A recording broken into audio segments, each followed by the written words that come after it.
Good morning and welcome back to, I'll tell you what, we've got beautiful outside weather, beautiful sun, beautiful day, and in our studios we have a beautiful young lady coming in. This is Miss Diaon Cook from LBW. I'm going to let her give you the list of what she does over there, but they when I do stuff like that, they say I'm the catch-all, and I think that we can just put catch-all under you right now, and that's probably where you be. But you got some great events coming up. We're going to be talking about those here momentarily. But please tell us a little bit about yourself, Miss Cook, and welcome to WKNI TV. Thank you so much. And we're proud to have you. Gosh darn it, you know, there's great stuff going on out. People don't realize there's a lot of activities going on out there. Right. Well, my title is Director of Student Activities and Cultural Diversity. I'm also an English and reading instructor. And Oops. and it's always my goal every year to schedule a wide range of events for students to take part in so they can get the true college experience. Well, this is Black History Month. Yes, it is. And there's a lot of stuff going on around, but we have the opportunity of having you and LBW and just a great opportunity for our community to partake in a lot of Black History events going on. You've got something coming up here in the very near future. Yes, we have on Saturday evening at 6 o'clock. We're going to sponsor the United Voices of Western Inspirational Singers, and they're from Western Illinois University. But the neat thing about this choir is under direction of a hometown boy, or man, I'm sorry. Oh, yeah, well, there we go. We're in trouble now. She said it, I did. Well, I've known him since he was a young, since he was a young right, man. Dr. Alfonso Simpson. You can't be that old. You're a young lady. Okay, I won't tell you how long I've been at LBW then. Don't. Shh. We got the other lady over here, and she may just, you know, when we start talking about her, she's like giving me that look. Don't you dare. I'm sure. Oh yeah. But anyway, she's great. I've known her for years, and y'all have a huge asset sitting right over there. Yes, we do. And, I'm so excited that Renee Lemire is here today for support. She told me that she wouldn't come on camera, but she'll be here for more She's support. armed over there in case I blow it. She's gonna go, and then I'm done. Yeah, I'm really excited that she's here this morning. Well, she's a great lady, and we've talked with her over the years. She's always got the community, you know, on her heart, and putting this stuff together. So let's just back up a little. This is okay. We've got something going great. This is going to be some great music, some great things going on, and it's Saturday night. Yes. What else can you be doing? It's inexpensive. Right. Okay. The admission is free. A free concert I for love the community. that. Yeah. And we'll be at the Dixon's Theater. Right. As I said, on Saturday at 6 o'clock. And children and bring everybody. Everybody's welcome. They call it and they sing the gospel. Well, we praise God here a lot, as you've noticed. Yes. And Alfonso has told me that they're going to have church. Well, you know what? It ain't no problem to have church when and wherever you can have it. And I was preaching the other day about the seasons, you know, and we can't pick the seasons because God didn't pick the seasons. Right. And we have to be ready and available to do God's work all the time. So I like Alfonso already. He seems like a really, really nice guy. Let me mention his parents. Sure. No, you can't. Mr. Alfonso Simpson Sr., Miss Addie Simpson.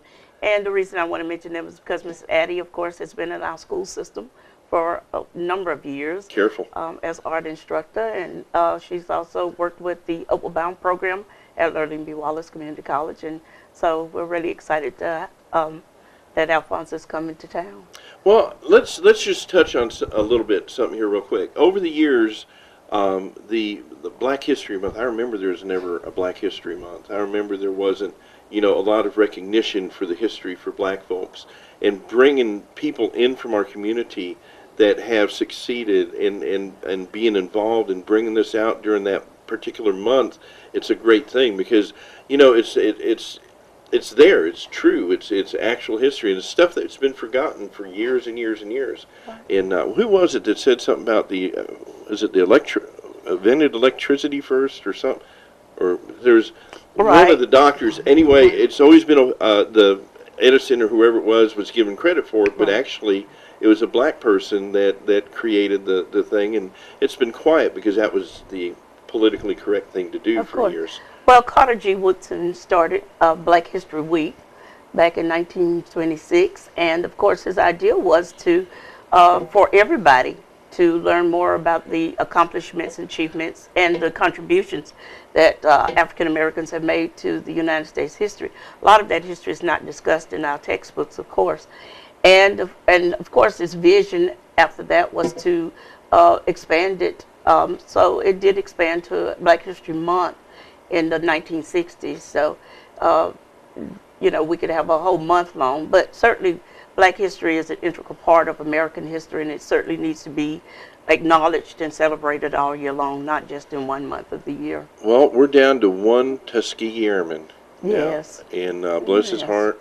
And they, you know, that was forgotten about for years and years and years, and how integral they were, you know, in the war, and what they did, and how they, you know, were just totally kept out of the picture for so long. And now we've got one left, and God bless him. I hope he lives to be another 50, 60 years. But there's a lot of people not being recognized, and it's a great opportunity. You know, there are a lot of African Americans like Booker T. Washington and George Washington Carver, Rosa Parks, that people know about, but there are so many more who contributed and was a part of our history, every aspect of our history, including our government. You know, not just inventions and scientists, but including our government that have made just incredible. And right here in Alabama, the African Americans who made contributions to the state of Alabama are just phenomenal. And we need to make sure that students study them and know more about them, and understand that all of it is part of our history, and I mean the history of Americans.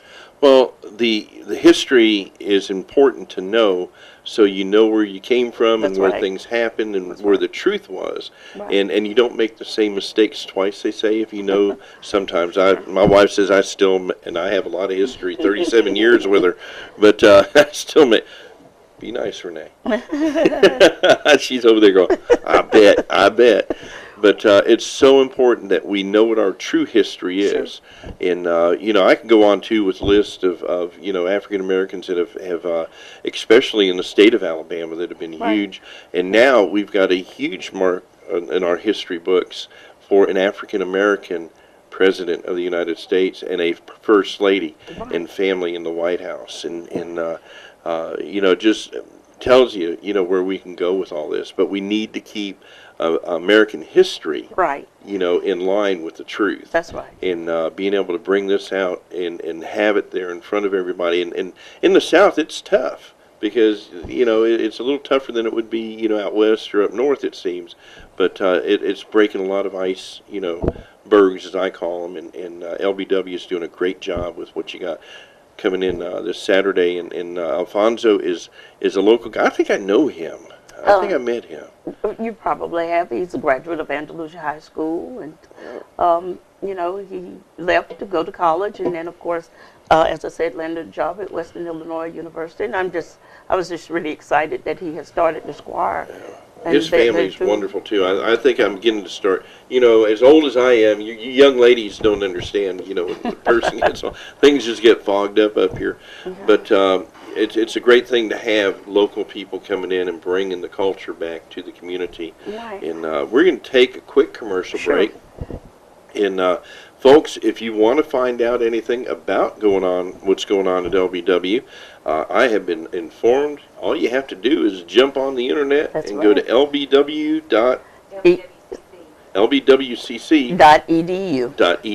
Right. And you'll see that thing right there pop up, and you're going to be right in the right spot, and you can find everything out, what classes are available, what activities are going on, schedule for the sports. There. I don't have to call up Coach Knight and say, hey, what's going on? He's a great guy. He is. He's funny, good.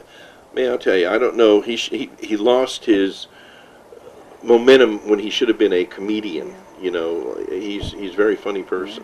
So, but we'll be back with more right after this with this wonderful young lady from LBW, Miss Diaon. Diaon. I want to call you Dion forward. Okay, you look a lot like her. Well, thank you. I've heard that before. Thank you. You do. I'm sitting there going, man, wow. But Miss Cook. safer that way. You've got one obligation when you sit on this set. You heard us coming off, this, going into commercial break, and Teresa says, keep it real. Right. Okay, that's your job. Okay. Keep it real. Keep Jesus in it. We love you all. We'll be right back right after these messages. Thank you for coming on, and we'll have more with Miss Cook right after this.